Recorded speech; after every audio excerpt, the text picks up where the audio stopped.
इन्नल हम्दुलिल्लाह नहमदुहु व नस्तईनुहु व नस्तगफिरुहु व नु'मिनु बिही व नतवक्कलु अलैहि व नअऊज़ु बिल्लाहि मिन शुरूरि अनफुसिना व मिन सय्यिआति अअमालिना मन यहदिल्लाहु फला मुदिल्ल लहु व मन युद्लिल फला हादिय लहु व अशहदु अन ला इलाहा इल्लल्लाह वहदहु ला शरीका लहु व अशहदु अन्न मुहम्मदन अब्दुहु व रसूलुहु या अय्युहल्लज़ीना आमनु तक़ुल्लाहा हक़्क़ तुक़ातिहि व ला तमूतुन्ना इल्ला व अंतुम मुस्लिमून या अय्युहन्नासु तक़ू रब्बकुमुल्लज़ी ख़लक़कुम मिन नफ्सिन वाहिदह व ख़लक़ मिन्हा ज़ौजहा व बस्स मिन्हुमा रिजालन कसीरन व निसाअ वत्तक़ुल्लाहल्लज़ी तसाअलून बिही वल अर्हाम इन्नल्लाहा काना अलैकुम रक़ीबा या अय्युहल्लज़ीना आमनु तक़ुल्लाहा व क़ूलू क़ौलन सदीदा युस्लिह लकुम अअमालकुम व यग़फिर लकुम ज़ुनूबकुम व मन युतिइल्लाहा व रसूलहु फ़क़द फ़ाज़ फ़ौज़न अज़ीमा अम्मा बअद फ़इन्न ख़ैरल हदीथि किताबुल्लाह व ख़ैरल हदी हदी मुहम्मदिन सल्लल्लाहु अलैहि वसल्लम व शर्रल उमूरि मुहदसातुहा व कुल्ल मुहदसतिन बिदअह व कुल्ल बिदअतिन ज़लालह व कुल्ल ज़लालतिन फिन्नार अऊज़ु बिल्लाहिस समीइल अलीम मिनश शैतानिर रजीम मिन हमज़िहि व नफ़्ख़िहि व नफ़्सिहि क़ुल इन्न सलाती व नुसुकी व महयाय व ममाती लिल्लाहि रब्बिल आलमीन। मोहतरम हज़रात, मैंने खुतबा मसनूना के बाद आपके सामने सूरतुल अनआम की एक आयत की तिलावत की। इस आयत में अल्लाह रब्बुल आलमीन ने इस दुनिया में इस रोए ज़मीन पर ज़िंदगी बसर करने वाले, ज़िंदगी गुजारने वाले मोमिनों के ताल्लुक़ से अल्लाह कहता है, कुल ऐ पैगम्बर आप फरमा दीजिए, आप कह दीजिए, आप ऐलान कर दीजिए, इन्ना सलाती यकीनन मेरी नमाज व नुसुकी और मेरी सारी इबादतें व महयाया और मेरा जीना व ममाती और मेरा मरना लिल्लाहि रब्बिल आलमीन, ये सारे के सारे अल्लाह रब्बुल आलमीन के लिए हैं। इस आयत में अल्लाह ने मोमिन के ताल्लुक़ से बता रहा है कि इंसान की ज़िंदगी, इंसान को अपनी ज़िंदगी का एक मकसद होना चाहिए। इंसान को बेमकसद ज़िंदगी गुजारने से बचना चाहिए। उसकी ज़िंदगी मकसद की ज़िंदगी होनी चाहिए। इसी आयत में अल्लाह ने कहा कि मेरी नमाज, मेरी सारी इबादतें और तमाम के तमाम अल्लाह रब्बुल आलमीन के लिए हैं। तो इस आयत में हमें मालूम होता है कि हम सिर्फ अल्लाह की ही इबादत करें, गैरुल्लाह की इबादत ना करें। अल्लाह की रज़ा हासिल करने के लिए अल्लाह के सिवा किसी और की इबादत ना करें।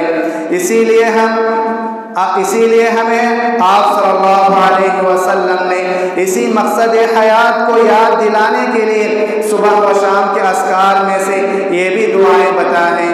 फरमाया, अल्लाहुम्मा बिका अस्बहना व बिका अमसैना व बिका नहया व बिका नमूत व इलैका नुशूर।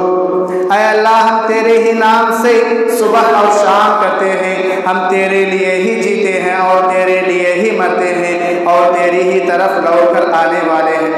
इसी तरह से शाम की दुआ के ताल्लुक़ से फरमाया, अल्लाहुम्मा बिका अमसैना व बिका अस्बहना व बिका नमूत व बिका नहया व बिका नमूत व इलैकल मसीर। ऐ अल्लाह, हम तेरे ही नाम से शाम और सुबह करते हैं और हम तेरे ही नाम के लिए जीते हैं और मरते हैं और तेरे ही तरफ लौटने वाले हैं। तो इस आयत में और इस दुआ में हमें मकसद हयात को बताया गया है।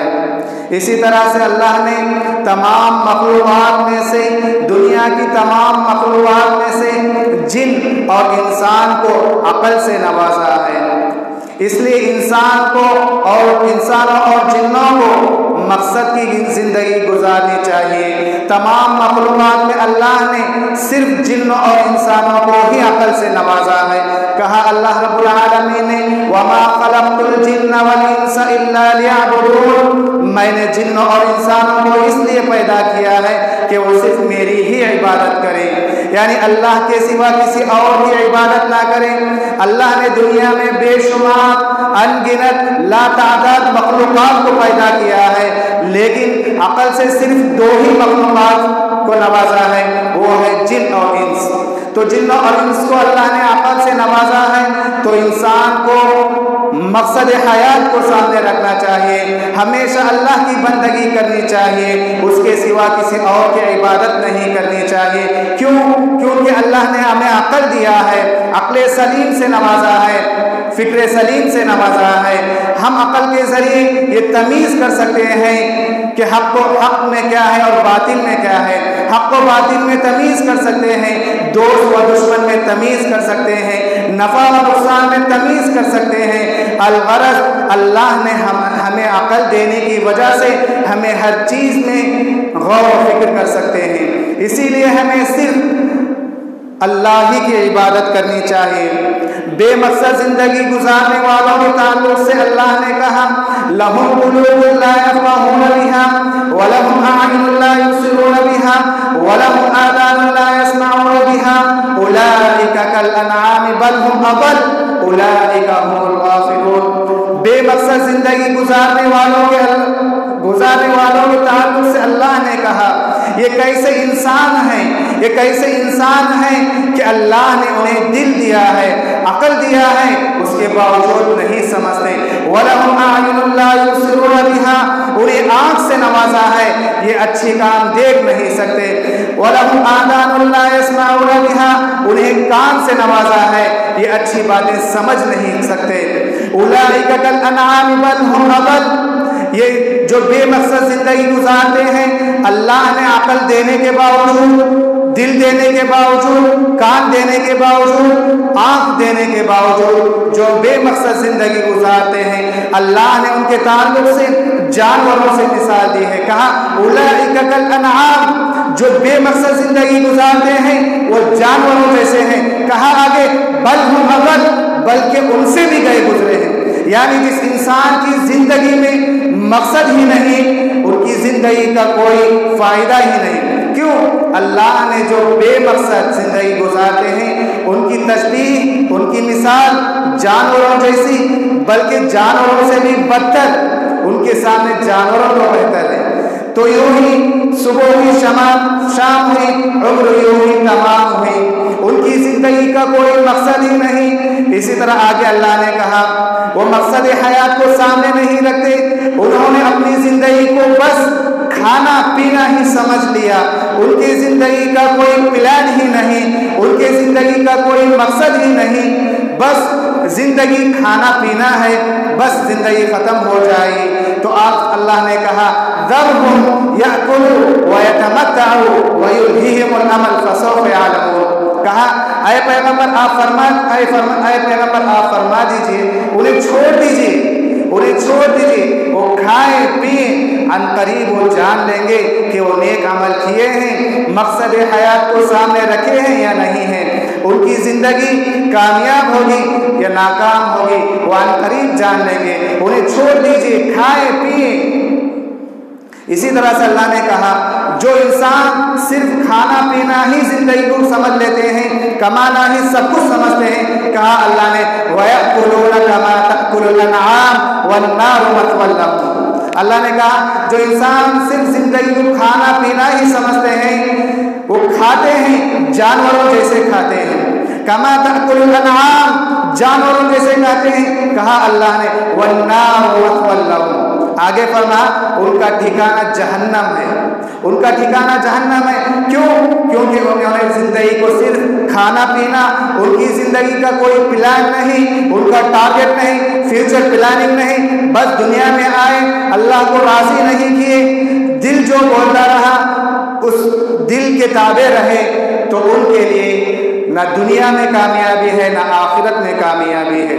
इंसान को अपने मकसद को सामने रखना चाहिए।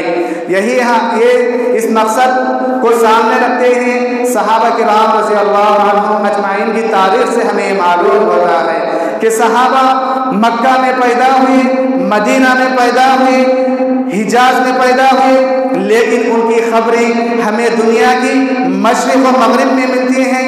अबू अय्यूब अंसारी रज़ी अल्लाह अन्हु जो मेज़बान रसूल हैं, जब आप सल्लल्लाहु अलैहि वसल्लम मक्का से मदीना हिजरत करके आए तो अल्लाह के रसूल सल्लल्लाहु अलैहि वसल्लम ने अबू अय्यूब अंसारी रज़ी अल्लाह अन्हु के कदमे ही क़ियाम किया।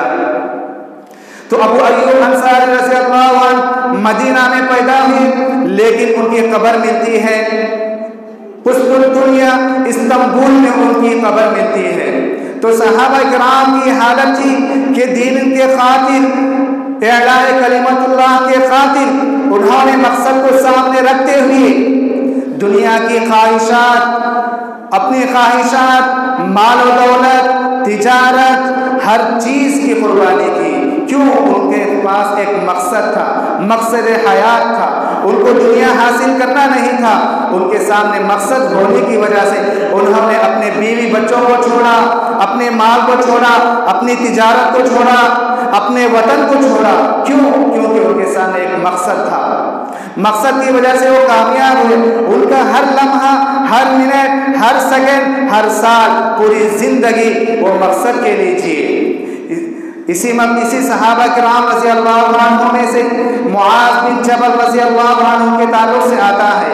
मुआज़ बिन जबल रज़ी अल्लाह अन्हु आप सल्लल्लाहु अलैहि वसल्लम से इतनी ज़्यादा मोहब्बत करते थे और आप सल्लल्लाहु अलैहि वसल्लम भी मुआज़ रज़ी अल्लाह अन्हु से बहुत ज़्यादा मोहब्बत करते। आप सल्लल्लाहु अलैहि वसल्लम इतनी ज़्यादा मोहब्बत करते, आप सल्लल्लाहु अलैहि वसल्लम ने फरमाया, या मुआज़ इन्नी उहिब्बुका फला तदअन्ना दुबुर कुल्ली सलातिन अन तक़ूल अल्लाहुम्मा अइन्नी अला ज़िक्रिक व शुक्रिक व हुस्न इबादतिक। ऐ मुआज़, मैं तुमसे बहुत ज़्यादा मोहब्बत करता हूँ। जब तुम फ़र्ज़ नमाज अदा कर लो तो हर फ़र्ज़ नमाज के बाद ये दुआ पढ़ा करो, अल्लाहुम्मा अइन्नी अला ज़िक्रिक व शुक्रिक व हुस्न इबादतिक। और मुआज़ रज़ी अल्लाह अन्हु भी आप सल्लल्लाहु अलैहि वसल्लम से इतनी ज़्यादा मोहब्बत करते कि एक मर्तबा आप सल्लल्लाहु अलैहि वसल्लम ने उन्हें मदीना से यमन रवाना किया। यमन रवाना करते हुए आप सल्लल्लाहु अलैहि वसल्लम ने मुआज़ बिन जबल रज़ी अल्लाह अन्हु से कहा, ऐ मुआज़, ये मेरी आखिरी मुलाकात है, ये मेरी आखिरी मुलाकात है। जब आप यमन जाकर यमन से वापस लौटोगे तो मैं नहीं रहूँगा, मेरी कब्र से तुम्हारा गुजर होगा। अंदाज़ा लगाइए कि कितनी मोहब्बत थी, उसके बावजूद आप सल्लल्लाहु अलैहि वसल्लम की इक्वेशन गोई कि आप यमन से लौटोगे तो मैं जिंदा नहीं रहूँगा, मेरे कब्र पास से गुजरोगे। तो उसके बावजूद मुआज़ बिन जबल रज़ी अल्लाह अन्हु यमन जाने के लिए तैयार हुए। क्यों? क्योंकि उनके सामने एक मकसद था, उनको दीन हक़ को पहुँचाना था। आप सल्लल्लाहु अलैहि वसल्लम उन्हें दाई बनाकर भेज रहे थे, मुबल्लिग बनाकर भेज रहे थे। इसलिए चाहे वो मोहब्बत करने की वजह से आप सल्लल्लाहु अलैहि वसल्लम से कहते, ऐ अल्लाह के रसूल, ये मेरी आखिरी मुलाकात है तो मैं यमन के लिए दीन की दावत देने के लिए नहीं जाऊंगा, आपकी जितनी ज़िंदगी है मैं आपके साथ रहूंगा, उसके बाद मैं यमन जाऊंगा। लेकिन उनका ये जवाब नहीं था। इतनी मोहब्बत होने के बावजूद उन्होंने दीन की दावत को पहुंचाने के लिए यमन रवाना हुई। क्यों? क्योंकि उनके सामने मकसद हयात था। मकसद को सामने रखने की वजह से वो सहाबा खुद कामयाब हुए और जो उनके ताबे रहे वो भी कामयाब हुए। आप देखते हैं कि अंदाज़ा लगाने से मालूम होता है इंसानियों की अक्सरियत बेमकसद की ज़िंदगी गुजार रहे हैं, उनके अंदर कोई मकसद ही नहीं। कहा कुरान ने, वइन तुति अक्सर मन फिल अर्दि युदिल्लुका अन सबीलिल्लाह। ऐ नबी, अगर आप दुनिया की मेजॉरिटी के पीछे जाएंगे तो आप भी राह रास्त से निकल जाएंगे, यानी ज्यादा लोगों के पीछे जाएंगे तो आप भी दीन हक से हट जाएंगे, सीधे रास्ते से हट जाएंगे। हमेशा सीधे रास्ते चलने वालों की तादाद कम है, लोगों की तादाद कम है, गलत रास्ते पर चलने वालों की तादाद ज्यादा है। अक्सर मन फिल अर्दी युदिल्लूका अन सबीलिल्लाह, दुनिया के लोगों की मेजॉरिटी के पीछे जाओगे तो आप भी खुद गुमराह हो जाओगे, सीधे रास्ते से हट जाओगे। अल्लाह ने दुनिया में इस मकसद को याद दिलाने के लिए वक्तन फवक्तन अल्लाह ने अंबिया को नाजिल किया, रसूलों को नाजिल किया, किताबों को नाजिल किया। क्यों? क्योंकि मकसद को याद दिलाए। हमारा दुनिया में आना, हमारा मकसद क्या है, हमें क्यों पैदा किया गया है। इसलिए पहले आयत में बताया गया जिन्नों और इंस को सिर्फ अल्लाह रब्बुल आलमीन की इबादत के लिए पैदा किया गया है।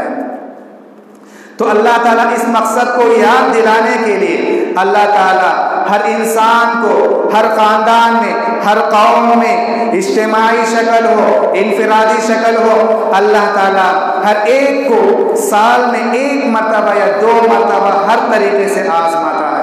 कहा अल्लाह ने अवला यरौना अन्नहुम युफ्तनूना फी कुल्लि आमिन मर्रतन अव मर्रतैन सुम्मा ला यतूबूना वला हुम यज़क्करून। क्या ये देखते नहीं, क्या ये समझते नहीं कि हम उन्हें आजमाते हैं साल में 1 मरतबा या 2 मरतबा। ये है कि नसीहत हासिल करते ही नहीं, और न नसीहत हासिल करते हैं और न मकसद हयात को सामने रखते हैं। तो अल्लाह रब्बुल आलमीन इसीलिए मकसद को सामने रखने के लिए अंबिया को नाजिल किया। आदम अलैहिस्सलाम से लेकर मोहम्मद सल्लल्लाहु अलैहि वसल्लम तक अंबिया का नुज़ूल होता रहा। क्यों? तमाम नबियों का मकसद एक ही था, ताकि वो मकसद हयात को याद दिलाएं, एक अल्लाह की तरफ बुलाएं। ये जिंदगी हमारी ख़त्म होने वाली नहीं है, ख़त्म होने के बाद हमारी आखिरत की ज़िंदगी शुरू होने वाली है। कब्र से हमारी आखिरत की मंजिल पहली शुरू होने वाली है। तो दुनिया की असल ज़िंदगी नहीं है, दुनिया दारुल इक़ामा नहीं है, दुनिया दारुल जज़ा है। यानी इंसान जो बदला करेगा, जो नेक अमल करेगा, उसका बदला अल्लाह जन्नत में देगा। ये बलाएं मुसीबतें अल्लाह ताला वक्तन फवक्तन लाते रहता है।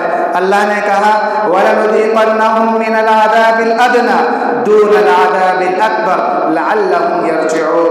हमें उन्हें मज़ा चखाते हैं, हमें उन्हें मुसीबतें लाते हैं बड़े अज़ाब से पहले छोटे अज़ाब। यानी ये मुसीबत, परेशानी, बीमारी, जुल्म, बलाएं, ये इलाज, ये अमराज, ये सब अल्लाह क्यों रखा है?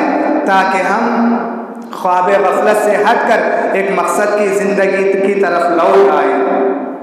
इसी मकसद को याद दिलाने के लिए अल्लाह ने नबियों को नाजिल किया, रसूलों को नबियों को उतारा, रसूलों को उतारा और अल्लाह की यानी किताबों को नाजिल किया। हमारी ज़िंदगी का एक एक लम्हा, एक एक मिनट मकसद हयात को सामने रखते हुए गुजारना चाहिए। ये बनाए मुसीबतें क्यों लाता है? ताकि हम मकसद हयात को सामने रखें। न दे इल्ज़ाम आए हमदम ज़माने के हवादिस को, न दे इल्ज़ाम आए हमदम ज़माने के हवादिस को। यही फितने तुझे हर गांव पर बेदार करते हैं। ये फितने, ये मुसीबतें, ये हमें ख्वाब गफलत से हटाते हैं ताकि हम असल ज़िंदगी की तरफ लौट आए।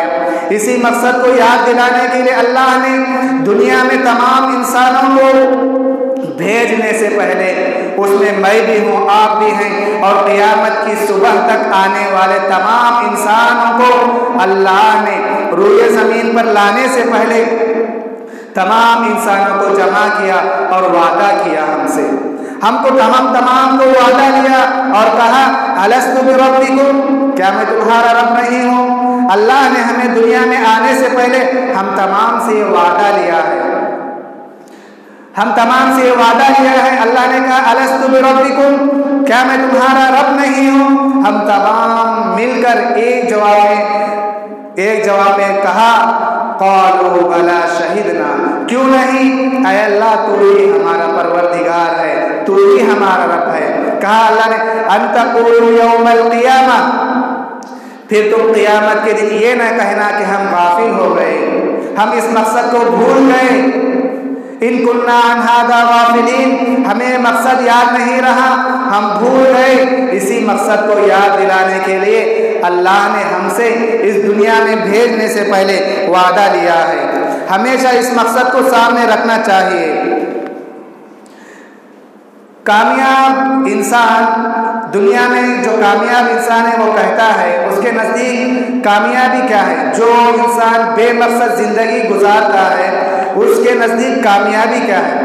वो इंसान समझता है मैं ताजिर बन गया तो मैं कामयाब हो गया, मैं एक ज़बरदस्त बिजनेसमैन हूँ, मैं कामयाब हो गया, मेरे इर्द गिर्द मेरे आगे पीछे लोग चलते हैं, मैं कामयाब हो गया, मेरा पार्लियामेंट वगैरह में ओहदा है, मैं कामयाब हो गया, इज्जत और शोहरत मिल गई, कामयाब हो गया, लोग खड़े होकर सलाम करते हैं, मैं कामयाब हो गया, इज्जत और शोहरत मिल गई, कामयाब हो गया, ओहदा मनसबा मिल गया, कामयाब हो गया। कुरान कहता है ये सब कामयाबियां नाकाम है। कहा फमन ज़ुहज़िहा अनिन नार व उदखिलल जन्नह, कामयाबी तो असल वो है जो रोज़े क़ियामत जहन्नम की आग से बचा लिया जाए और जन्नत में दाखिल कर दिया जाए, ये असल कामयाबी है। ये नहीं कि दुनिया में सब कुछ मिल गया, मकसद हयात नहीं है, समझ लिया कि मैं बिजनेसमैन हूँ, ताजिर हूँ, लोग मुझे ओहदा मनसबा शोहरत सब कुछ मिल गया, मैं कामयाब हो गया। कामयाब तो वो है जिसे कुरान ने कहा कि फमन ज़ुहज़िहा अनिन नार व उदखिलल जन्नह, रोज़े क़ियामत कामयाब हो जाए, जहन्नम की आग से बचा लिया जाए और जन्नत में दाखिल कर दिया जाए। हजरात, हमारे सामने जन्नत भी है, जहन्नम भी है। हम जैसे ज़िंदगी गुजारेंगे उस तरीके से हमें या तो जन्नत मिलेगी या जहन्नम मिलेगी। जन्नत के ख्वाहिशमंद हैं तो हमें ज़िंदगी में मकसद हयात को सामने रखना चाहिए, ज़िंदगी में नेक आमाल करना चाहिए। अगर हम रात की कुर्बानी नहीं देंगे तो हम मकसद हयात को हासिल नहीं कर सकते। हम ये चाहते हैं कि हम दुनिया में आराम रहें और हमें जन्नत मिल जाए, ये हो ही नहीं सकता। जन्नत हासिल करने के लिए हमें रात की कुर्बानी देनी पड़ेगी, दिन में 5 वक्त नमाज अदा करना होगा, दीन के अहकाम को फॉलो करना होगा, रूल्स के कवानीन इस्लाम के रूल्स को फॉलो करना होगा। अगर इस्लाम के रूल्स को फॉलो नहीं करेंगे तो जन्नत हमें नहीं मिल सकती। इसी तरह अल्लाह ने कहा लोगों के हिसाब का वक्त करीब आ चुका है, लेकिन वो लोग गफलत की नींद में पड़े हुए हैं। कहा अल्लाह ने इक़्तरब लिन्नास हिसाबुहुम व हुम फी गफलतिन मुअरिज़ून, लोगों के हिसाब का वक्त करीब आ गया है लेकिन वो गाफिल हैं, उनके अंदर कोई होश ही नहीं है, वो दुनिया के पीछे पड़े हैं। जब मौत का फरिश्ता हमारे सामने आएगा और जब हमारी रूह निकाली जाएगी तब इंसान कहेगा मुझे एक मौका दिया जाए, मुझे एक मोहलत दी जाए। कुरान कहता है हत्ता इज़ा जाअ अहदहुमुल मौत क़ाल रब्बि इरजिऊन लअल्ली अअमलु सालिहन फ़ीमा तरक कल्ला। जब मौत का फरिश्ता सामने आएगा तो इंसान कहेगा मुझे छोड़ दो ताकि मैं दुनियावी जिंदगी छोड़ी हुई उसमें जाकर नेक अमल करूं। तब फरिश्ता कहेगा कल्ला, हरगिज नहीं, दुनियावी जिंदगी एक बार ही मिलती है, जिसने उसे गनीमत जानकर मकसद हयात को सामने रखकर नेक अमल किया वो कामयाब होगा, जिसने नेक अमल नहीं किया वो कामयाब नहीं होगा। इंसान को हमेशा मकसद को सामने रखना चाहिए। इसीलिए अल्लाह रब्बुल आलमीन ने कहा अल्लज़ी खलक़ल मौत वल हयात लियब्लुवकुम अय्युकुम अहसनु अमला व हुवल अज़ीज़ुल गफ़ूर। वही है जिसने पैदा किया मौत और जिंदगी को। क्यों पैदा किया? कहा लियब्लुवकुम, ताकि तुम्हें आज़माए, अय्युकुम अहसनु अमला, तुम में से कौन नेक अमल करने वाला है। इंसान जो दुनिया में नेक अमल करेगा, मकसद हयात को सामने रखेगा, वो इंसान कामयाब होगा। जो इंसान मकसद हयात को सामने नहीं रखेगा, वो इंसान नाकाम होगा। इंसान की सोच, उसकी प्लानिंग, उसका मंसूबा, उसका मुस्तकबिल हमेशा मकसद हयात के सामने होना चाहिए। मकसद हयात यानी जिंदगी में नेक आमाल करना, बुरे आमाल से रुकना, इस्लाम के कवानीन को फॉलो करना चाहिए। इसी तरह आगे आप सल्लल्लाहु अलैहि वसल्लम ने फरमाया, यतबउल मय्यित अहलुहु व मालुहु व अमलुहु फयरजिउ इत्नान व यबका वाहिदा। मय्यत के पीछे 3 चीजें जाते हैं, यानी मय्यित अहलुहु, उसके रिश्तेदार, उसके दोस्त मय्यत को दफनाने के लिए जाते हैं। व मालुहु, और उसका माल भी जाता है, यानी उसकी गाड़ियाँ, उसकी कार की शक्ल में कब्रिस्तान तक उसके रिश्तेदार और उसका माल जाता है। 2 चीजें जाते हैं, यतबउल मय्यित अहलुहु व मालुहु फयरजिउ इत्नान, ये दोनों चीजें लौट कर आते हैं, यानी कब्रिस्तान जाने के बाद उसके रिश्तेदार, उसके दोस्त वापस दफना कर आ जाते हैं, उसकी गाड़ियाँ भी वापस आ जाते हैं। फयरजिउ इत्नान व यबका वाहिदा, लेकिन एक चीज बाकी रहती है, वो चीज है नेक अमल। वो नेक अमल बाकी रहता है जो उसके लिए कब्र में भी कामयाब उसके काम आता है और आखिरत में भी कामयाब आता है। इसी तरह आप सल्लल्लाहु अलैहि वसल्लम ने फरमाया, रोज़ क़यामत लोगों की हालत ये होगी जब अल्लाह ताला डायरेक्ट अपने बंदों से बात करेगा, डायरेक्ट अपने बंदों से बात करेगा। कहा, मा मिनकुम मिन अहदिन इल्ला व सयुकल्लिमुहु रब्बुहु बैनहु व बैनहु तर्जमान फयंजुरु अयमन मिन फला यरा इल्ला मा क़द्दम व यंजुरु अयसर मिन फला यरा इल्ला मा क़द्दम फत्तक़ुन नार वलौ बिशिक़्क़ि तमरा। कहा आप सल्लल्लाहु अलैहि वसल्लम ने, जब रोज़े क़यामत अल्लाह ताला डायरेक्ट अपने बंदे से बात करेगा तो बंदा घबरा कर, डर कर दाएं बाएं जानिब देगा। दाएं बाएं जानिब उसे उसके नेक अमल के सिवा कुछ नजर नहीं आएगा, उसे उसके नेक अमल के सिवा कुछ नहीं नजर नहीं आएगा। तो आगे आप सल्लल्लाहु अलैहि वसल्लम ने फरमाया, फत्तक़ुन नार वलौ बिशिक़्क़ि तमरा, आग से बचने के लिए खजूर का आधा टुकड़ा ही सही सदका करके अपने आप को जहन्नम की आग से बचा लो। जहन्नम की आग से बचा लो। क्यों? इस खजूर के आधे हिस्से को मामूली ना समझो, एक खजूर ही सही या आधा खजूर ही सही सदका करके जहन्नम की आग से अपने आप को बचाने की कोशिश करो। मालूम हुआ इस खुतबे से कि हमें जिंदगी अल्लाह ने दी है तो हमारी ज़िंदगी में एक मकसद हयात होना चाहिए। मकसद हयात यानी हमारी प्लानिंग, हमारा मुस्तकबिल ये होना चाहिए कि अल्लाह हमसे हमेशा खुश हो, हम अल्लाह को राज़ी अल्लाह को नाराज़ ना करें, अल्लाह हमसे खुश होकर हमें जन्नत में दाखिल करे। आखिर में अल्लाह रब्बुल आलमीन से दुआ है कि अल्लाह ताला हम तमाम को मकसद हयात को सामने रखते हुए नेक आमाल करने की तौफीक अता फरमाए, हमें नेक व सालिह बनाए, हमें नमाजी बनाए, 5 वक्त नमाजी बनाए, तमाम मुसलमानों को नेक और एक बनाए, इत्तेहाद व इत्तेफाक के साथ रहने की हमें तौफीक अता फरमाए। आमीन।